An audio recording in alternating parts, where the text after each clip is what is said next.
समाधान।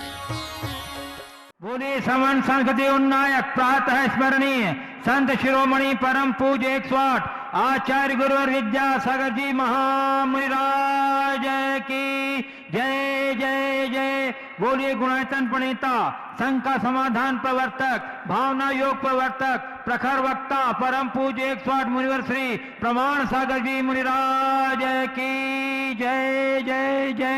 बोलिए परम पूज्य 108 मुनिवर श्री अरह सागर जी मुनिराज की जय जय जय।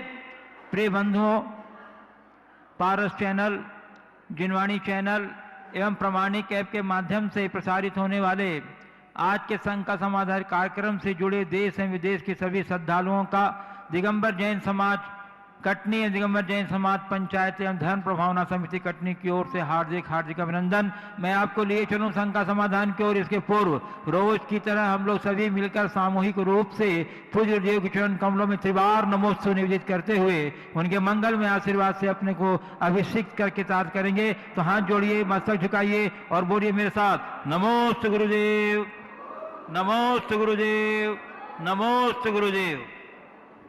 बंधुओं, पूज्य गुरुदेव की प्रेरणा अनुरूप आज भी मेरे पास दयोदय महासंघ के लिए कुछ घोषणाएं आई हैं। मैं उनके नाम की उद्घोषणा कर रहा हूं, आप उसकी अनुमोदना करेंगे। श्रीमती विशा देवी पाटनी, विद्या देवी पाटनी, धर्मपत्नी स्वर्गीय Bhagchand ji Patni MR group, Gunayatan trustee Ritesh Priyanka Ranchi ji, Vikas Pragati Patni Upper Bazar Ranchi. इन्होंने देवोदय गौशाला के लिए 2,51,000 रुपए की राशि घोषणा की है। देवोदय महासंघ के लिए, तो देवोदय महासंघ के लिए।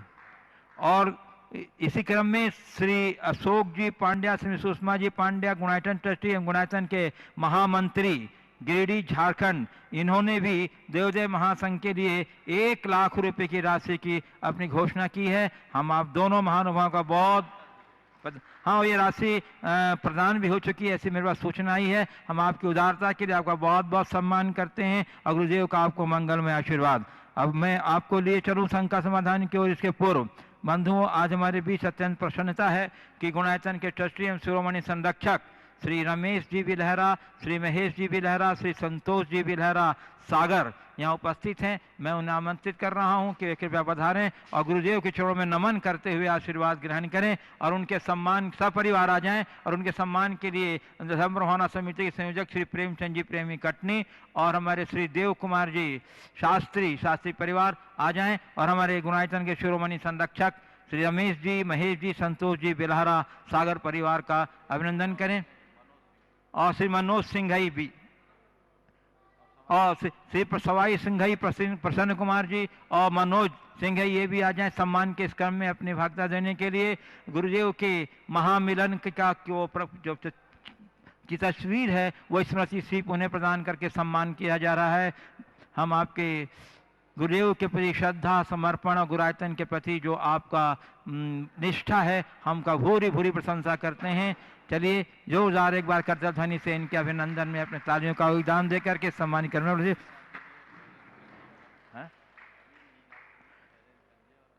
हाँ, और इसी क्रम में मैं आमंत्रित कर रहा हूं अजमेर से पधारे गुणायतन ट्रस्टी श्री प्रवीण जी लीना जी जैन और उनके सम्मान के लिए मैं आमंत्रित कर रहा हूं श्री शैलेंद्र जी जैन कंजे उपाध्यक्ष जैन समाज कटनी और मनोज और श्री अनिल जी को श्री और साथ में कटनी दिगंबर जैन पंचायत के अध्यक्ष श्री संतोष जी मालगुजार वो भी आएंगे और सिंघई अनुज कुमार जी, ये भी सब आ जाएं। और हमारे प्रवीण जी लीना जी जो अजमेर से पधारे हैं, गुणायतन ट्रस्टी, गुरुचरणों के अनन्य भक्त हैं, गुरुचरणों के दर्शनार्थ यहाँ पधारे हैं। हम आपका बहुत बहुत अभिनंदन करते हैं और इन्हें भी गुरुदेव के महामिलन की वो स्मृति चिन्ह तस्वीर है वो स्मृति स्वरूप प्रदान की जा रही है। जोरदार करतल ध्वनि से अभिनंदन। बंधुओं, हमारे प्रवीण जी लीना जी जैन जो अजमेर गुणायतन ट्रस्ट हैं, श्री संतोष कुमार जी मालगुजार, श्री प्रेमचंद जी प्रेमी कटनी आदि सभी उनका अभिनंदन कर रहे।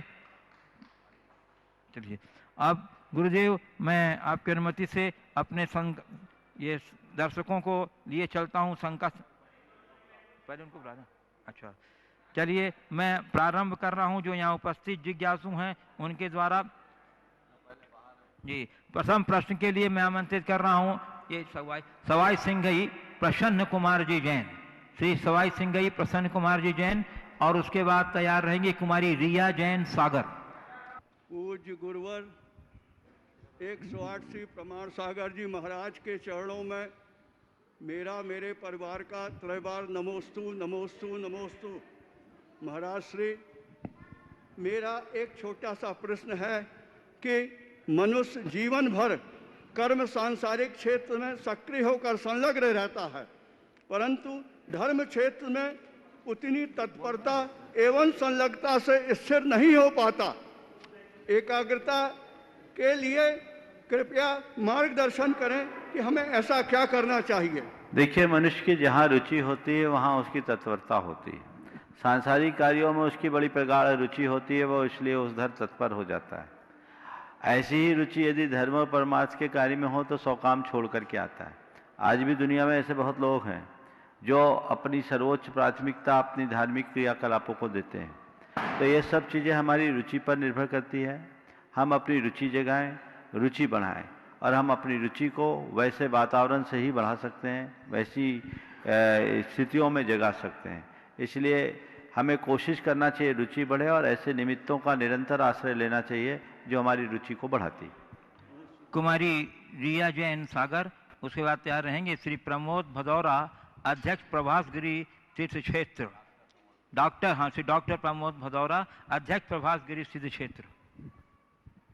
नमोस्तु महाराज श्री। महाराज श्री, जब आध्यात्मिक दृष्टि से हम पढ़ते हैं कि पॉलिसी इम्प्लीमेंटेशन के लिए और पर्यावरण के विकास के लिए और पर्यावरण के दोहन को बचाने के लिए पॉपुलेशन को कंट्रोल करना बहुत ज़रूरी है, लेकिन यदि सामाजिक दृष्टि से देखें यदि अपन, तो अपनी संस्कृति सभ्यता को बचाने के लिए पॉपुलेशन को बढ़ाना भी ज़रूरी है। तो ये एक सिक्के के दो पहलू की तरह है, तो आपका इस पे क्या दृष्टिकोण है महाराज? देखिए, दोनों बातें अपनी अपनी जगह सही है। पॉपुलेशन एक बड़ी समस्या है, और बढ़े हुए पॉपुलेशन को नियंत्रित करने के लिए इस तरह का प्रयास करने की पहल देश दुनिया में की जा रही है, लोग कर रहे हैं। लेकिन जब हम अपने सामाजिक स्थिति को देखते हैं, जहाँ बहुत थोड़े से बचे हैं, तो हमें अपने अस्तित्व को बचाने के लिए भी प्रयास करना चाहिए। क्योंकि यदि ऐसा नहीं हुआ तो एक बड़ी संस्कृति जिसने कभी भारत के उन्नयन और विकास में महत्वपूर्ण भूमिका निभाई है, जिसने भारत को एक नई पहचान दी, वो संस्कृति भी लुप्त हो जाएगी। तो वो रास्ता तो हमें अपनाना ही होगा, और इसलिए अगर हम अपनी इकाई को ठीक करने के लिए कर सके तो कोई बुराई नहीं। आपको बताऊं, पारसी समुदाय विलुप्ति के कगार पे पहुंच गई। परिणाम स्वरूप अल्पसंख्यक आयोग को उन्हें 2 से अधिक संतान उत्पन्न करने की छूट देने की अनुशंसा करनी पड़ी। तो कल जैनियों के साथ ऐसा ना हो जाए। आज हम थोड़े से लोग हैं, 44 लाख हैं। 44 लाख को 4 लाख में और 4 लाख को 40,000 में बदलते देर नहीं लगेगा।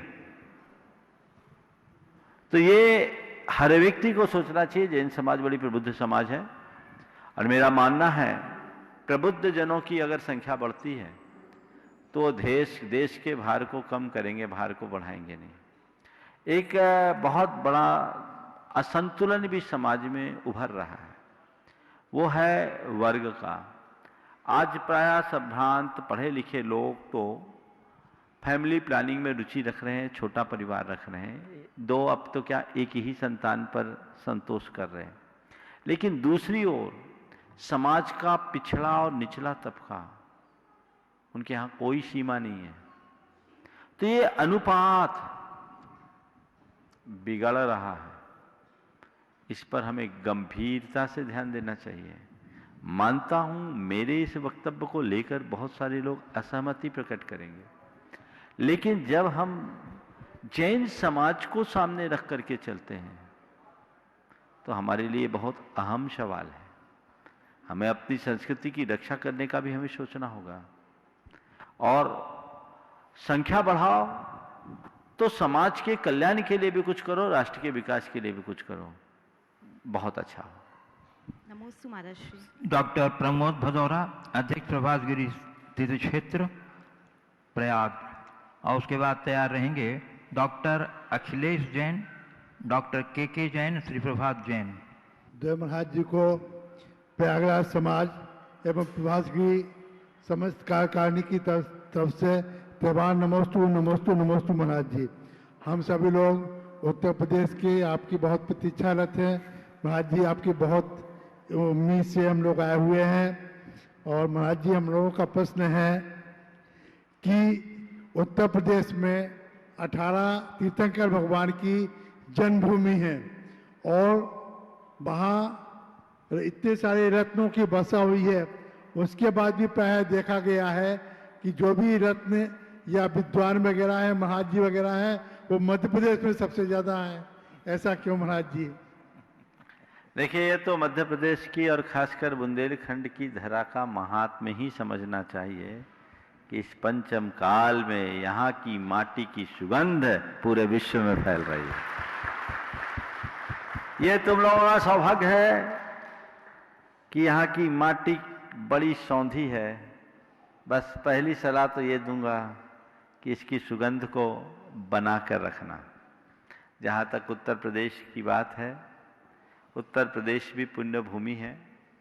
हमारे अनेक तीर्थंकरों, 18 तीर्थंकरों की बात आपने की। उनकी जन्मभूमि होने के साथ साथ श्री राम आदि अनेक महापुरुषों के जन्मस्थली होने का भी सौभाग्य उत्तर प्रदेश की धरा को मिला है। आपने कहा कि वहाँ इतने रत्न बरसे, वो कहाँ गए? वो रत्न जिनके पुण्य के निमित्त से आए थे, उनके ही साथ चले गए। दिव्य निधियाँ पुण्य पुरुषों के योग रहने तक ही रहती है और उसके पूर्ण होने के बाद समाप्त हो जाती है। अब रहा सवाल कि उत्तर प्रदेश में वैसा वातावरण क्यों नहीं?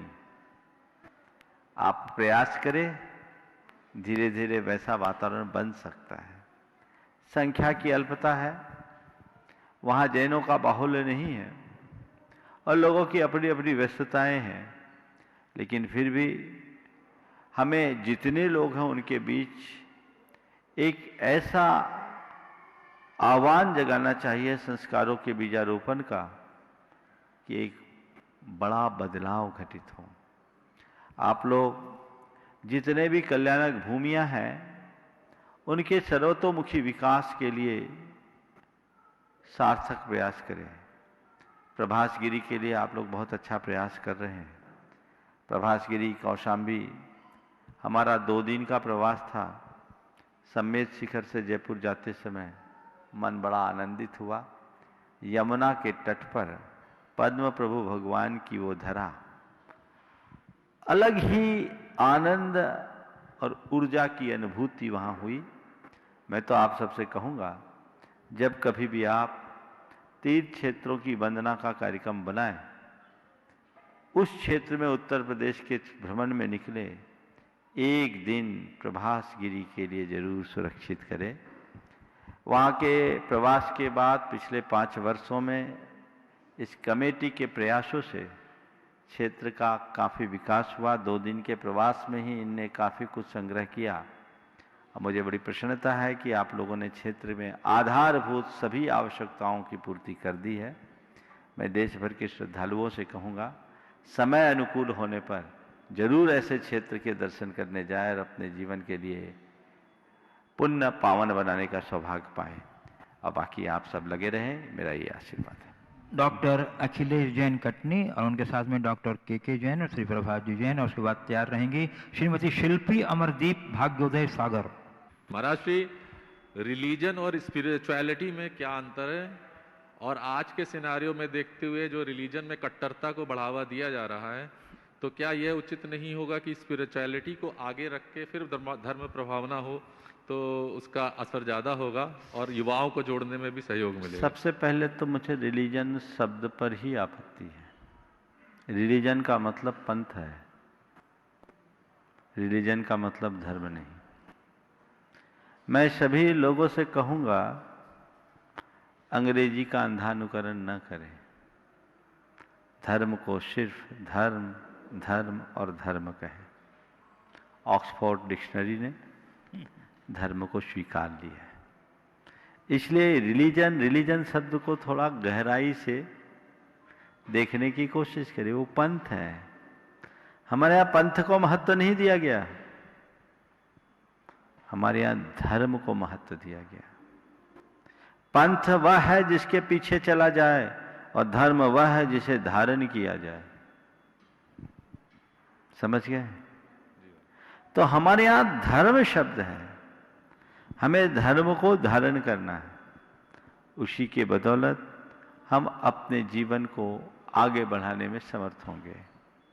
आपने स्पिरिचुअलिटी की बात की, आध्यात्मिकता की बात।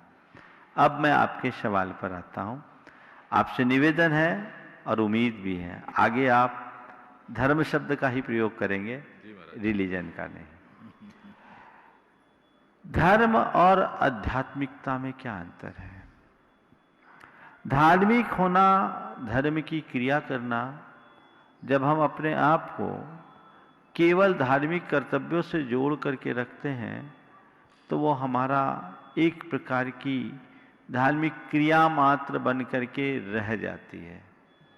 जैसे आप लोगों की शब्दावली में रिचुअल कहा जाता है, लेकिन धर्म का केंद्र जब आत्मा बन जाए और आत्म केंद्रित होकर हम जब धर्म करने लगते हैं तो आपके शब्दों में स्पिरिचुअलिटी आ जाती है। समझ गए? तो हमारा लक्ष्य रिचुअल से स्पिरिचुअल की ओर होना चाहिए। आध्यात्मिकता जीवन के लिए बहुत आवश्यक है, लेकिन आध्यात्मिकता में स्थिरता हर किसी के वश की बात नहीं है। समझ गए? उसके लिए उस तरह का मनोबल चाहिए। धार्मिकता में एक छोटा सा बच्चा भी जुड़ सकता है। आप सीधे सीधे किसी को आत्मा में डूबने की बात करो तो उसके लिए संभव नहीं। आप पानी में ढकेल दो, कहो तैरो, क्या पॉसिबल है? माना कि पानी में तैरा जा सकता है और तैरने का जो आनंद है वो अद्भुत है। पानी के किनारे कीड़ा करने में कोई मजा नहीं। मजा तो तब है जब तल में तह तक जाकर डुबकी लगाए आए और तैरे। लेकिन डुबकी लगा पाना सबके बस की बात है क्या? तो उसके लिए क्या करना पड़ेगा? दुनिया के जितने भी बड़े बड़े तैराक हुए हैं वो एकाएक तैरना नहीं सीखे। उन्हें कभी घुटने तक फिर कमर तक पानी में पहले हिचकोले खेले हैं, फिर किसी ट्यूब का आलम्बन लेकर हाथ पांव चलाना सीखा है, तब तैराक बने हैं ना। तो जो हमारी धार्मिक प्रवृत्तियां हैं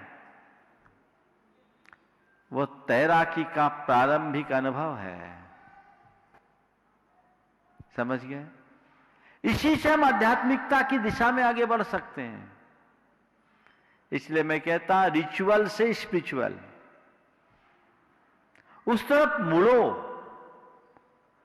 पर जो लोग पानी में हाथ पांव मारे बिना सीधे तैरने की कोशिश करते हैं उनके लिए मैं क्या करूं? थोड़ा तो लेना पड़ेगा ना ट्रेनिंग। इसलिए धार्मिकता को सदैव नकारात्मक दृष्टि से देखना अच्छी बात नहीं। वस्तुतः ये मूल है, बेस है। इससे हमारे जीवन की सकारात्मकता की वृद्धि होती है। हां, वे लोग अभागे हैं जो केवल धार्मिक कर्तव्यों क्रियाओं में ही अटक जाते हैं और अपने धार्मिक आग्रहों में उलझ करके कट्टरता को अपना लेते हैं। जब हम जीवन के आध्यात्मिक पक्ष को आत्मसात करते हैं तो हमारे हृदय में वैचारिक सहिष्णुता का विकास होता है, एकात्मता की भावना जागृत होती है, क्षमता और समरसता सहज रूप में उद्घाटित होती है, और तब कहीं जाकर हम जीवन का परम रस ले पाते हैं। तो ये हमारा मार्ग है और हमें इसी मार्ग के अनुसार चलना चाहिए। इसलिए पहले हाथ पांव हिलाओ, फिर तैरना सीखो, बाद में डुबकी लगाओ, हिचकोले लगाओ। समझ गए? श्रीमती शिल्पी अमरदीप भाग्योदय सागर, उसके बाद तैयार रहेंगे कुमारी समृद्धि शिल्पा जैन गोटेगांव। नमस्ते महाराज जी।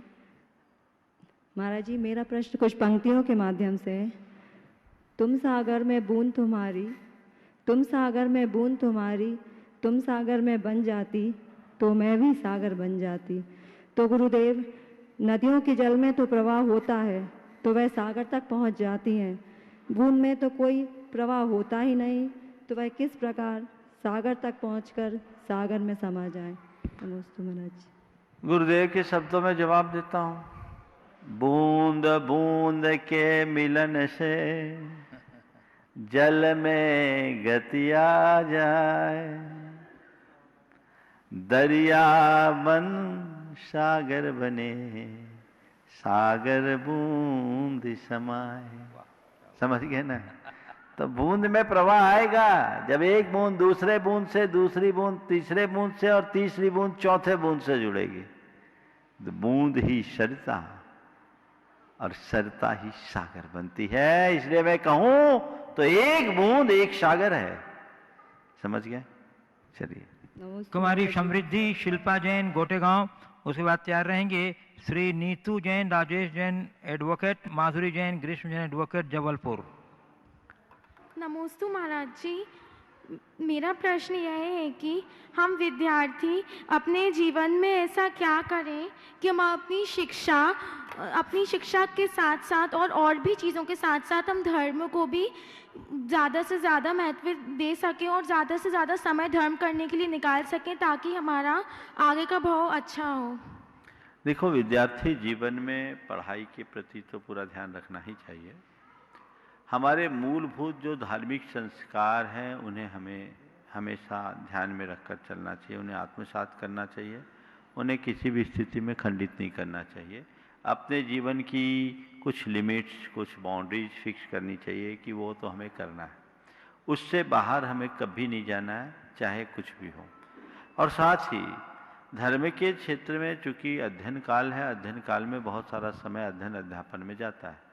इसलिए ऐसा एक सामान्य छात्र जो किसी बड़े विश्वविद्यालय में पढ़ रहा हो या कोई और उच्च शिक्षा संस्थान में पढ़ रहा हो, उसकी पढ़ाई का बोझ उसके ऊपर इतना है कि वो रोज़ मंदिर जाए, रोज़ पूजा पाठ करे, रोज़ अभिषेक करे या रोज़ स्वाध्याय करे, रोज़ प्रवचन सुने, वो उसके लिए शायद संभव ना हो। हालांकि बहुतों में मैंने देखा है कि जो उच्च शिक्षा संपन्न होने के बाद भी IIT करने के उपरांत भी वे लोग बड़े अच्छे से अपनी धार्मिक क्रियाओं को निभाते आए हैं। वो हमारी प्राथमिकताओं पर निर्भर करता है। फिर भी यदि ऐसा न कर सके तो कम से कम साप्ताहिक तो ऐसा करें, जब समय मिले तब तो हम करें। अपने समय को हम व्यर्थ गंवाने की जगह जितना बने उसका सदुपयोग करने की कोशिश यदि करेंगे तो हमारे लिए धार्मिक कार्यों को करने की अनुकूलता अपने आप मिलेगी।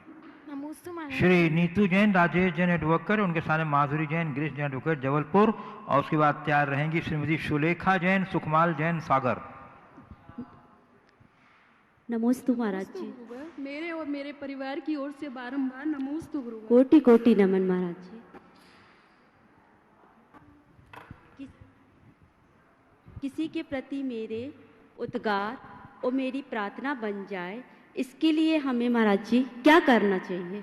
किसी के प्रति निकले उद्गार मेरी प्रार्थना बन जाए। किसी के प्रति मेरे उद्गार, समझ गया, मेरे उद्गार प्रार्थना बन जाए, उसके लिए क्या करना चाहिए? सामने वाले के प्रति श्रद्धा जगानी चाहिए। जिसके प्रति श्रद्धा जगेगी उसके प्रति हमारे जो भी उद्गार होंगे वो प्रार्थना। श्रीमती सुलेखा जैन सुखमाल जैन सागर, उसके बाद तैयार रहेंगी श्रीमती संगीता सुमति जैन जबलपुर। द्वय मुनिराज के चरणों में कोटि शरण नमोस्तु नमोस्तु नमोस्तु। पूज्य श्री मुनि श्री सुधा निर्यापक मुनि सुधा सागर जी महाराज की प्रेरणा से स्थापित नवोदय तीर्थ कटनी में कुछ आदरणीय महानुभाव प्रतिदिन शांति विधान करते हैं और उस शांति विधान के जो मंत्रोच्चारण हैं वो माइक के माध्यम से पूरे प्रांगण में गूंजते हैं और वहाँ बंधे हुए जो तिर्यंच पशु प्रतिदिन उन मंत्रोच्चारण को सुनते हैं। तो गुरुदेव, हम लोग को मनुष्य पर्याय में पाकर भी प्रतिदिन सुनने नहीं मिलते और उन तिर्यंच पशुओं को मिलते, तो उनका पुण्य हम लोगों की अपेक्षा अधिक तीव्र है क्या? और उनका भविष्य, उन पशुओं का भविष्य आगे क्या होगा? और सुनाने वाले जो सज्जन, उनको भी इसका कुछ लाभ मिलेगा क्या मुनि? देखिए, ये बहुत अच्छी बात है कि रोज वहाँ विधान होता है और लोग उसका आनंद लेते हैं। जहाँ तक वहाँ रहने वाले गोवंश का सवाल है, यदि वे इसे सुनते हों और हृदय से सुनते हों, तय मान करके चलना, वे साथी से पुण्य का बंध कर रहे हैं। आपने पूछा हम मनुष्यों से उनका पुण्य ज्यादा है क्या? मुझे ये तो नहीं पता कि उनका पुण्य ज्यादा है या कम, पर मैं इतना जरूर कहूंगा कि यदि वे सुन रहे हैं तो वे हमसे ज्यादा पुण्य बांधेंगे और नियमतः अपनी सद्गति के पात्र होंगे। ओम। गुरुदेव, सुनाने वालों को भी इसका कुछ लाभ मिलेगा? वो उनको सुनाने के लिए थोड़ी कर रहे, वो तो खुद के लिए कर रहे हैं। श्रीमती संगीता सुमति जैन जबलपुर, उसके बाद तैयार रहेंगी श्रीमती सुषमा शरद जैन जबलपुर। मुनिवर द्वय के चरणों में बारंबार नमोस्तु। महाराज जी, शिष्टाचार के हमारे जीवन में क्या महत्व है और शिष्टाचार का मानसिक, वाचिक एवं कायिक स्वरूप क्या होना चाहिए? और जब हम गुरुओं के पास दर्शनार्थ आने के पहले और दर्शन करते समय और दर्शन करने के उपरांत किस प्रकार का शिष्टाचार का पालन करना चाहिए? देखिए, शिष्टाचार की महत्ता तो सर्वविदित है। शिष्टाचार का मतलब क्या? शिष्ट जनों के द्वारा किया जाने वाला आचरण। शिष्ट यानी पढ़े लिखे लोग, समझदार लोग, सभ्य लोग, उनका जो आचरण होता है उसे ही शिष्टाचार कहा जाता है। तो यदि आप वाकई में पढ़े लिखे हो, सभ्य हो, तो आपके आचरण में वैसा कुछ दिखना चाहिए। विनय हो, विनम्रता हो, शालीनता हो, सरलता हो, श्रद्धा हो, ये जीवन में दिखनी चाहिए, तब मनुष्य आगे बढ़ेगा।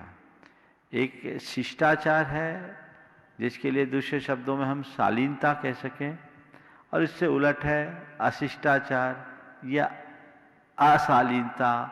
आम भाषा में कहूँ तो अक्खड़पना। अक्खड़पना हर व्यक्ति को चुभता है, उसमें उद्धतता और उद्दंडता दिखती है, लेकिन शालीनता हर व्यक्ति को प्रभावित करती है। तो सौम्य आचरण का नाम शालीनता है, वो हमारे जीवन में बनी रहनी चाहिए। जहाँ तक गुरुओं के समक्ष प्रकट किया जाने वाला शिष्टाचार, गुरुओं के साथ केवल शिष्टाचार ही नहीं, गुरुओं के प्रति तो श्रद्धा भक्ति भी प्रकट की जाती है। तो आप जब कभी भी गुरुओं के पास आए, एक बात जरूर ध्यान रखें, मैं सारे देश के लोगों को कह रहा हूं कि आप आए हैं तो उनकी सुविधा के अनुरूप दर्शन करें। हम आ गए, हमें दर्शन चाहिए, जब आए हैं तभी दर्शन चाहिए। तो थोड़ा सा सोचने की बात केवल इतनी है, हम साधु केवल दर्शन देने के लिए बने हैं कि अपना काम भी है हमारे पास? ये तो सोचना चाहिए। लोग शिकायत करते दर्शन नहीं मिलते, कुछ शेड्यूल तो होना चाहिए। हमेशा कहीं भी जाएं, वहां के स्थानीय व्यवस्थापकों और आयोजकों से पूछें कि महाराज श्री की दिनचर्या क्या है, किस समय महाराज श्री सब लोगों को दर्शन के लिए सुलभ होते हैं। आप उस समय से अपने आप को जोड़कर उनके दर्शन कीजिए। यदि कोई आवश्यक कार्य है तो आप उन तक सूचना पहुंचाइए, पूर्वानुमति लीजिए हो सकता है आपके निवेदन पर उनका अनुग्रह हो जाए और आपको लाभ मिल जाए। लेकिन लोग ऐसा नहीं करते, सीधे धक्का मुक्की करना शुरू कर देते हैं, और अगर दरवाजे पर भी कोई हो तो उसको भी खदेड़ने में कसर नहीं करते। ये अच्छी बात नहीं है। इसी तरह पैर छूने का भी एक शिष्टाचार, ये अच्छा है, कोविड ने थोड़ा भी बचा रखा है। लेकिन अब सड़क चलते चलते पैर छू रहे हैं, गिर जाने तक का डर रहता है, तो ऐसी स्थितियों से अपने आप को बचा के चलना चाहिए। श्रीमती सुषमा शरद जैन जबलपुर, उस पर तैयार रहेंगे अक्षय जैन जबलपुर। परम पूज्य गुरुवर दया के चरणों में मेरे एवं मेरे परिवार का कोटि कोटि नमन, कोटि कोटि नमन, कोटि कोटि नमन। महाराज श्री, बाहर के महाभारत को तो हम जीत लेते हैं, लेकिन मन के द्वंद्व और दुविधाओं के महाभारत को हम कैसे जीतें? क्योंकि जहाँ संघर्ष है वहाँ शांति कैसे हो सकती है? गुरुवर कृपया मार्गदर्शन दीजिए। भीतर के महाभारत को जीतने के लिए क्या है? महाभारत कब जीते पांडव? जब उनके साथ कृष्ण का साथ हुआ तब न जीते। तो श्री कृष्ण का साथ पाकर पांडव महाभारत जीत गए। भीतर के महाभारत को हम तभी जीत पाएंगे जब अपने भीतर के श्री कृष्ण का साथ लेंगे। और हमारे भीतर के श्री कृष्ण और कोई नहीं, हमारे अंदर का विवेक ही हमारे श्री कृष्ण है, जो हमारे महाभारत को हमें जिता सकते हैं। उस विवेक को जगाइए, उनका आलम्बन लीजिए। नमोस्तु गुरुवर, नमोस्तु। अक्षय जैन जबलपुर पर तैयार रहेंगे श्री दिनेश सपना जैन सतना, ब्राइटन ट्रस्टी। गुरुदेव के चरणों में बारंबार कोटि कोटि नमोस्तु। महाराज जी, धर्म में जीने की एक कला है, विज्ञान है, सबको एकता की सीख देता है, पर जब उसमें राजनीति जुड़ जाती है तब वह धर्म क्या कहलाता है? देखिए, राजनीति भी जिस जगह से जुड़ेगी वो राजनीति जैसा काम करेगी। मैं 2 लाइनों में उत्तर दे देता हूँ। एक बार मुझसे पत्रकारों ने एक सवाल किया था भोपाल में बहुत पहले कि महाराज जी, धर्म में राजनीति जुड़ने का क्या नतीजा आता है? क्या राजनीति से धर्म जुड़ना चाहिए? तो मैंने कहा, देखो भाई, राजनीति में धर्म जुड़े कोई बुराई नहीं, धर्म में राजनीति नहीं होनी चाहिए। और एक वाक्य में मैंने उत्तर दिया कि देखो, धर्म में राजनीति आने से महाभारत मचता है, धर्म में राजनीति जुड़ने से महाभारत मचता है, और राजनीति में धर्म जुड़ जाने से रामायण रचता है। समझ गए? चलिए। नमोस्तु। श्री दिनेश सपना जैन सतना, और उसके बाद श्रीमती कल्पना गुड्डू जैन सतना। मेरे आराध्य परम पूज्य प्रमाण सागर जी महाराज जी के चरणों में बारंबार नमोस्तु। मुनि श्री, लोग चाहते हैं कि सब लोग चाहते हैं कि मुझे पसंद करें, पर कोई लायक नहीं बनना चाहता। तो गुरुदेव मार्गदर्शन देवें कि लायक कैसे बना जावे? लोग मुझे पसंद करें पर मैं पसंद करने लायक बनूं। आपने कहा लायक कैसे बने? देखिए, कौन व्यक्ति लायक बनता है? जो अपने अंदर लायकी जगा लेता है, और लायकी हमारे गुणों की अभिव्यक्ति से जगती है। यदि हम अपने आचार व्यवहार में सद्गुणों का विकास करें तो लायकी होगी। आप चाहते हैं कि लोग हमें चाहें, तो सबसे पहले आप अपने भीतर उन गुणों को विकसित करें जिनके पीछे आप किसी को चाहते हैं। जीवन में सरलता हो, सकारात्मकता हो, सहजता हो, सहयोग की भावना हो, सहनशीलता हो, समादर करने की भावना हो, प्रेम हो, अपनत्व हो, वात्सल्य हो। ये ऐसे गुण हैं जिसे आप पसंद करते हैं, और जिसके अंदर ये गुण होते हैं उस व्यक्ति को आप पसंद करते हैं। तो आप चाहते हैं कि मुझे सब पसंद करे, तो अपने भीतर उन गुणों का बीजारोपण करो। जिस दिन ये गुण विकसित होंगे तुम सबके पसंदीदा अपने आप बनो। श्रीमती कल्पना गुड्डू जैन सतना, और इसके बाद तैयार रहेंगी श्रीमती हेमा मोदी कटनी। पूज्य मुनि द्वय के चरणों में मेरे परिवार और इष्ट मित्रों की तरफ से सादर नमोस्तु नमोस्तु नमोस्तु। महाराज श्री, आमतौर पर ये मनुष्यों की धारणा होती है कि वह दूसरों की गुणों की सराहना न करके उनके अवगुणों की तरफ ही ज़्यादा दृष्टि रखता है।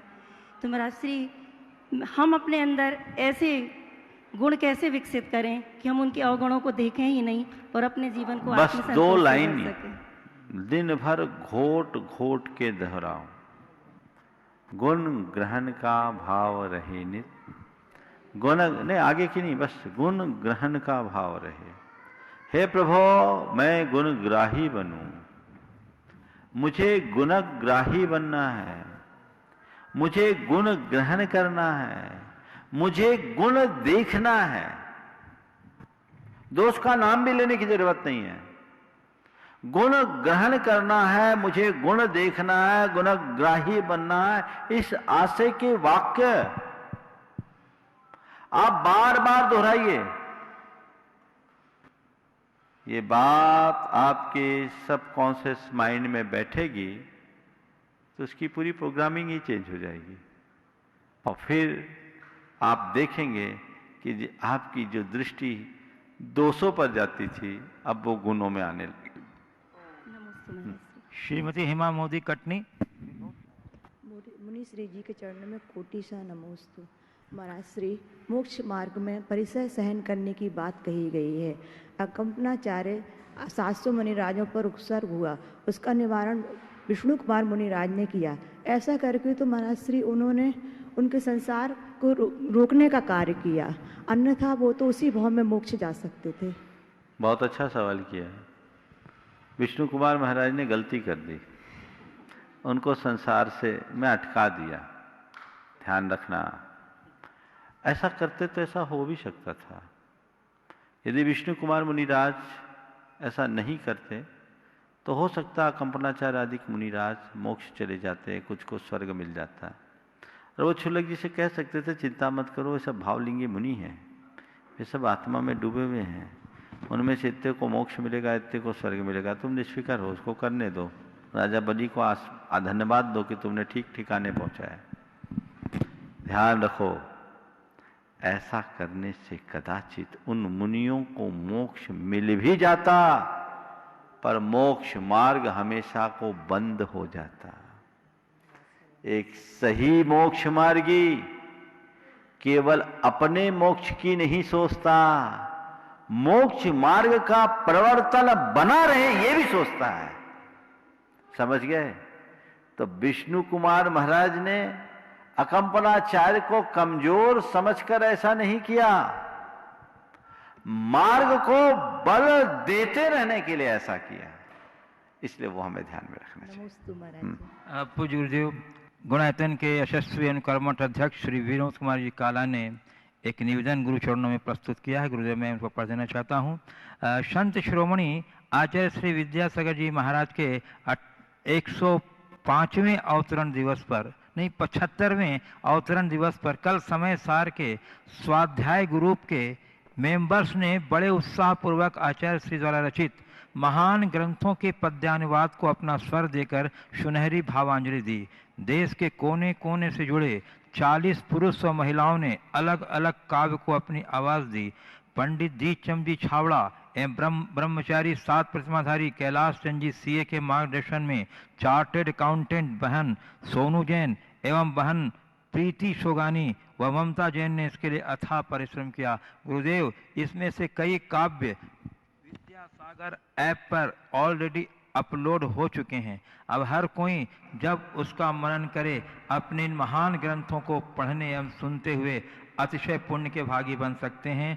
गुरुदेव, सभी देश के 40 पुरुष व महिलाओं ने अथाह मेहनत की है और महाराज श्री आपके आशीर्वाद के वो आकांक्षी हैं। तो मैं आपसे प्रार्थना करता हूँ, निवेदन प्रार्थना अर्पित करता हूँ गुरुदेव कि आप उन्हें अपना आशीर्वाद दे करके उनका मनोबल बढ़ाएं। देखिए, बहुत अच्छा काम किया है। शरद पूर्णिमा के दिन आचार्य महाराज के ग्रंथों का सस्वर पाठ कल मैंने जैसा बताया था, आज मुझे जानकारी मिली, बड़ी अच्छी बात है। स्वाध्याय ग्रुप ने ये कार्य किया है और बहुत अच्छा कार्य किया है। जिन लोगों ने भी ये कार्य किया है उन सबको हम आशीर्वाद देते हैं, उनकी भूरी भूरी सराहना करनी चाहिए और आचार्य श्री के काव्यों को हम अच्छे स्वर में सुनने का प्रयास भी करें। सभी को आशीर्वाद।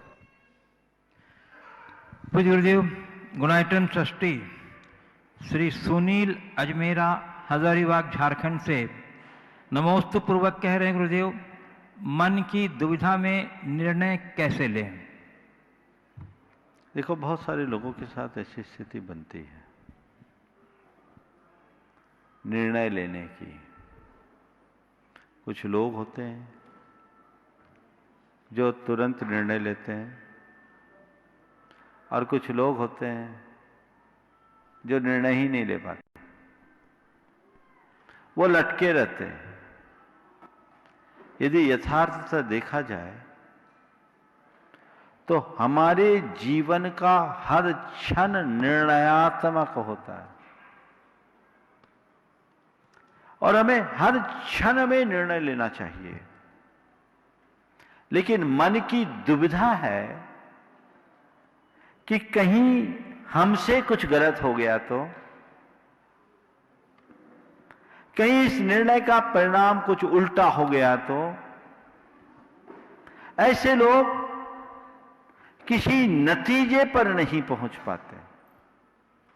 एक अलग प्रकार की उलझन और दुविधा उनके मन में बनी रहती है। अब सवाल है निर्णय कैसे ले। कई लोग फट से निर्णय लेते हैं, जो होगा देखा जाएगा, बिना सोचे समझे। कई लोग इतना सोचते हैं कि निर्णय ही नहीं ले पाते हैं। कई लोग निर्णय के लिए अलग अलग लोगों से सलाह लेते हैं।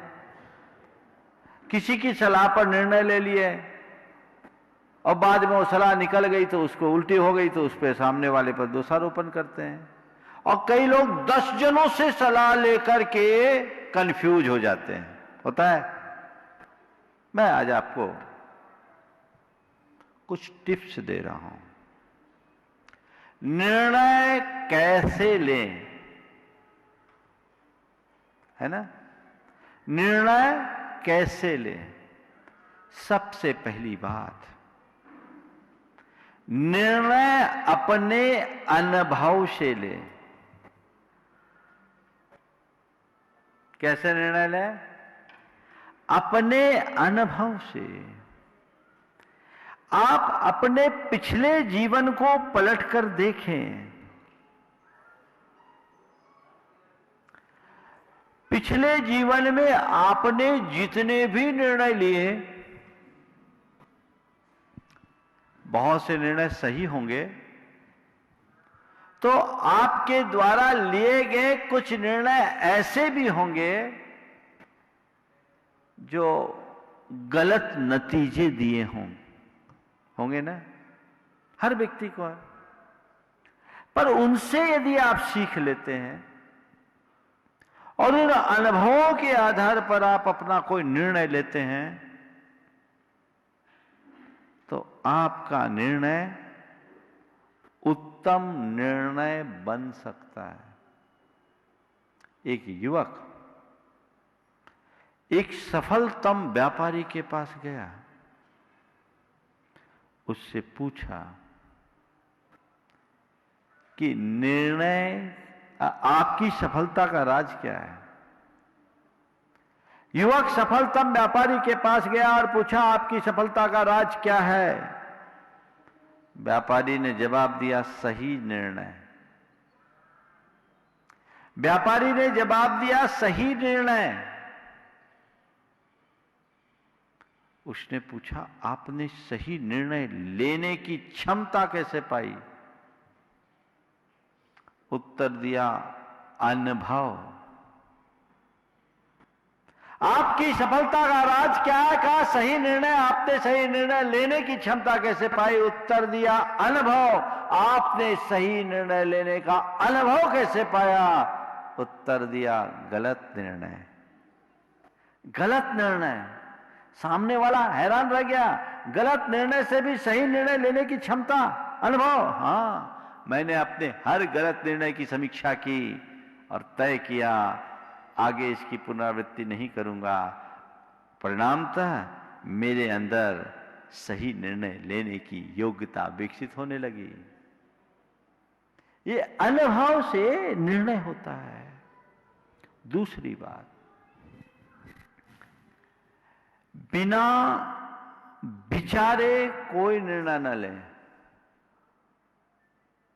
कुछ लोग होते हैं बिना सोचे समझे निर्णय लेते हैं, बिना जांचे परखे कोई भी डिसीजन ले लेते हैं।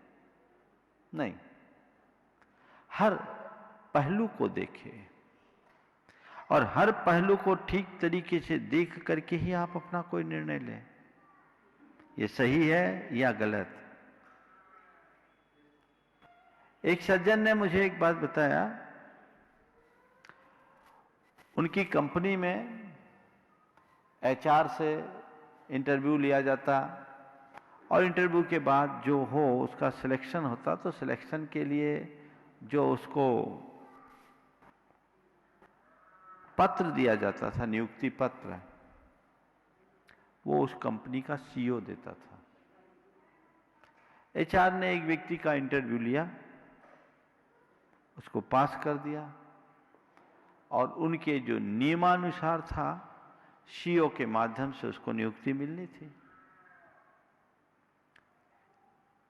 सीईओ ने उसे बुलाया और सीईओ के साथ उसे भोजन करना था। सीईओ अपने साथ अपना इन्वेलप लेकर गया था जिसमें उसका नियुक्ति पत्र था। भोजन के लिए बुलाने के पहले, भोजन बुलाने से पहले उसने सूप बुलाया।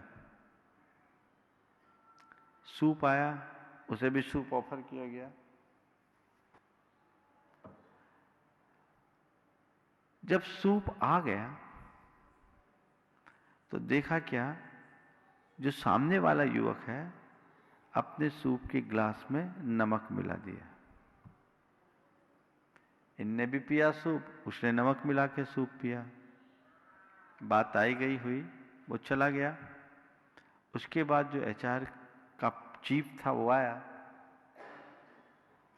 बोला मैं आपको बधाई देता हूं कि आज आपने के यहाँ एक व्यक्ति का सिलेक्शन हुआ। बोले नहीं, सिलेक्शन नहीं, हमने उसे अलग कर दिया। बोले क्या अलग कर दिया? पूरा वाकया सुनाया। वाकया सुनाया कि वो आदमी चखे बिना उसमें नमक कैसे डाला।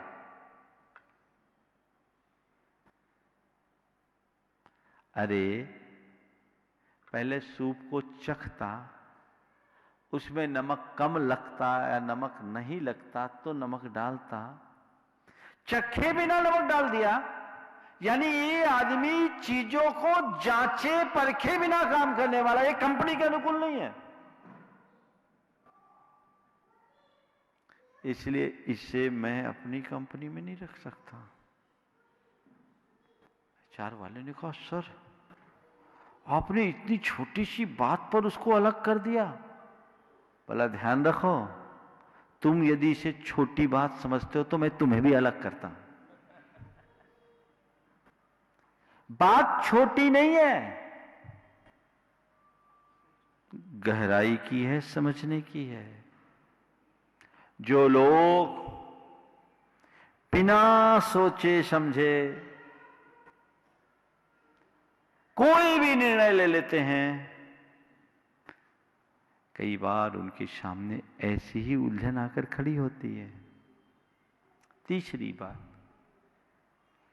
जब दुविधा हो कोई निर्णय मत लो, शांत मन से निर्णय लो। शांत हो जाओ। दिख रहा है मन में दुविधा आ रही है, द्वंद्व आ रहा है, विचार आ रहा है, इधर उधर की बातें आ रही है, समय को टालो, एक कोने में बैठ जाओ, आंखें बंद करो, प्रभु का स्मरण करो, मन को शांत करो और उसके बाद जो अंदर से आवाज आए उसके अनुरूप निर्णय ले लो।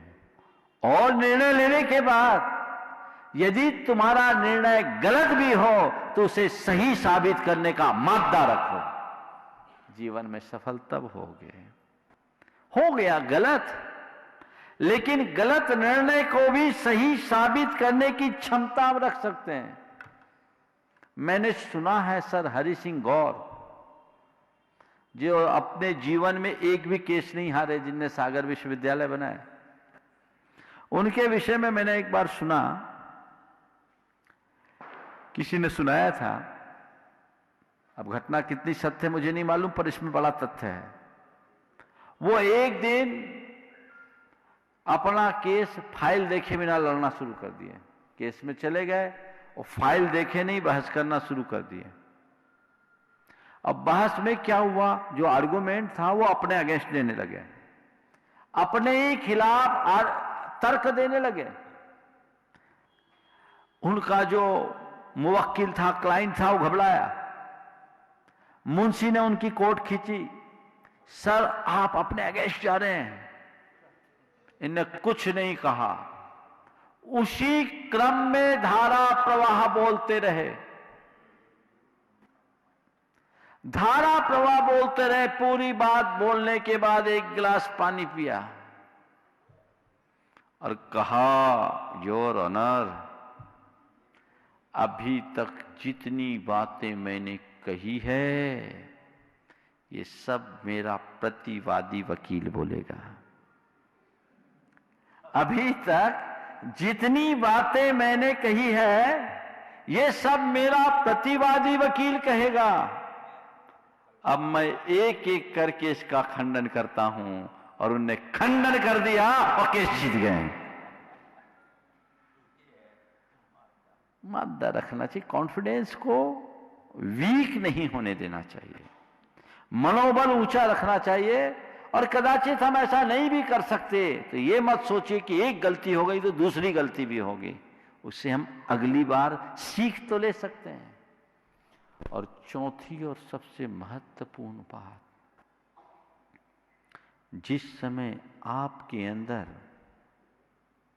आवेश हो, आग्रह का भाव हो, आसक्ति का भाव हो, या आशंका से ग्रसित हो, कोई निर्णय नहीं लो। क्योंकि आग्रह, आवेश, आशंका और आसक्ति ग्रस्त मनोवृत्ति में लिए गए निर्णय प्रायः गलत होते हैं। उस समय शांत रहो, शांत मन से निर्णय लो, अनुभवों को अपने निर्णय का आधार बनाओ, जीवन नई ऊंचाई का स्पर्श करेगा। हाँ, कुमारी मीशिका, आमर्स, आसी, शास्त्री परिवार कटनी, श्रीधर सवाल करेंगे। और वो लोग आ रहे हैं, तब तक मैं पूज्य गुरुदेव के चरण कमलों में प्रार्थना अर्पित करता हूँ कि गुरुदेव आप अपने उपयोगी प्रश्न से हम सबको लाभान्वित करें। परम पूज्य गुरुवर अरहत सागर जी महाराज। आपके चरणों मेरे और मेरे परिवार, हाँ बोलो जल्दी से। आपके चरणों और मेरे परिवार की तरफ से बारंबार नमस्तु। हे गुरुवर तेरी सवाल करो बेटा। मैं हर पल तेरे साथ रहूं मैं। मेरा प्रश्न ये है कि जब अपन पाठशाला में तो अपन कुछ धर्म सीखते हैं, बट वो सब घर पर कैसे सीख सकते हैं और घर पर क्या क्या कर सकते हैं? बहुत अच्छा है, अपनी मम्मी से कहो जो बातें पाठशाला में पढ़ाई जाती है उसको घर में प्रैक्टिकल करके दिखाओ, तो अपने आप सीख जाओगे और जीवन अच्छा हो जाएगा। ठीक है, चलो महाराज जी बोलेंगे। इसका भी है, तीनों का है, जल्दी बोलो। चलो। नमस्ते महाराज जी, मेरा प्रश्न ये है कि जब अभिषेक होता है तो बॉयज लोग करते, गर्ल्स लोग को करने क्यों नहीं मिलता है? हाँ, बॉयज लोग करते, गर्ल्स लोग को करने क्यों नहीं मिलता? बॉयज का काम बॉयज करते, गर्ल्स का काम गर्ल्स करते। बॉयज अभिषेक करे, गर्ल्स अभिषेक देखे। समझ गई? हाँ। नमोस्तु महाराज जी, मेरा प्रश्न ये है, हम बच्चे दान कैसे दें? हाँ, हम बच्चे दान कैसे दें? दान कैसे दे? जो अपनी पॉकेट मनी है ना उससे थोड़ा थोड़ा बचा के दान दो। बहुत अच्छा, चलिए। ओम नमोस्तु महाराज श्री। 1 मिनट बचा, बोलो बोलो। हाँ। प्रश्न अच्छे से कर लें दो। हाँ बोलो। नमोस्तु महाराज श्री। कहते हैं कि आज जो सही है शायद कल वह सही नहीं हो। बहुत सुंदर। हाँ, आज जो सही है शायद कल वह सही नहीं होगा, लेकिन हम कल में जीते हैं, तो हम अपने आप को समय की धार में कैसे बदले? मार्गदर्शन। बहुत अच्छा सवाल है। जो आज सही है कल वह शायद सही ना हो। हम कल में जीते हैं तो आज को हम सफल कैसे बनाएं? समय की धार में। समय की धार को कैसे बदले? कैसे बदले? देखो, समय की धार को कोई नहीं बदल सकता। समय की धार में जो ढल जाता है वो जीवन में तर जाता है। हम कल क्या होगा ये न देखें, कल के लिए जो आज हम निर्णय ले रहे हैं उसे ध्यान में रखें। हमारे आज का निर्णय ही हमारे कल को तय करता है, और जो कल पर टालते हैं उनके जीवन में हमेशा कल कल होते रहती है। वो अपने जीवन में कुछ भी अच्छा नहीं कर सकते। हम कल पर छोड़े नहीं, आज किया, कल शायद वह सही नहीं होगा। इस आशंका से मुक्त होकर आज हम सही करेंगे तो कल जो होगा वह सही होगा, या आज जो हम करेंगे कल वही होगा, ये सोच बनाकर हम चलेंगे तो जीवन आगे बढ़ेगा। क्योंकि हम जैसा बीज बोते हैं वैसे ही फसल उगती है। समय की भूमि पर सही बीज बोएं तभी सही फसल हासिल होगी। समय आप सबका हो गया, यहीं पर विराम।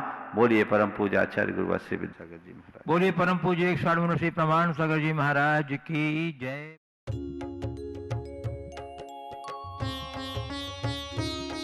शक का समाधान।